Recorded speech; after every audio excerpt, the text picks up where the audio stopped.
మీ rowdyism మాకొద్దంటూ Pulivendula ప్రజలు కూటమి వైపు చూస్తున్నారని మంత్రి అనగాని సత్యప్రసాద్ తెలిపారు.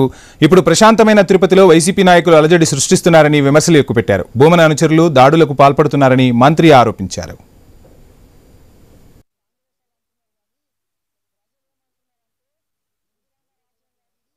తెలుగుదేశం పార్టీ బలపడింది, పులివెందుల్లో వాళ్ళు ఓడిపోతున్నారని భయంతో వాళ్ళందరూ ఎక్కడ కూడా తీసుకొచ్చి వాళ్ళు గొడవ చేస్తూ ఉన్నారు. మేము ఇక్కడ నుంచి పర్యవేక్షిస్తున్నాం కానీ మేము వెళ్ళి అక్కడ కూర్చోలేదు కదా.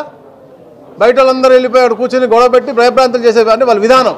వాళ్ళ పట్టున్నటువంటి పులివెందుల్లో కూడా వాడు ఓడిపోతున్నారు కాబట్టి. ఎందుకంటే చెప్పే ప్రజలు కూడా అలాంటి కోరుకోవట్లే, అభివృద్ధి సంక్షేమం కోరుతా ఉన్నారు. పులివెందులకు నీళ్ళు ఇచ్చింది కూడా ఎవరు?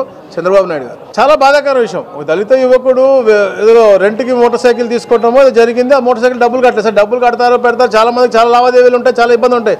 కానీ అలాంటి వ్యక్తిని రైల్వే స్టేషన్ దగ్గర పట్టుకుని చితకబాది అంటే కక్షపూరిత కుట్రపూరితమైనటువంటి విషయం కనపడతా ఉంది. వైనాట్ 175 రిటర్న్ గిఫ్ట్లు, గెలిస్తే చెప్పులు తుడుస్తాను, మీసాలు కొరుగుతాను, ఇవన్నీ చెప్పేయని మేము అలాంటి చెప్పము. మా యాక్షన్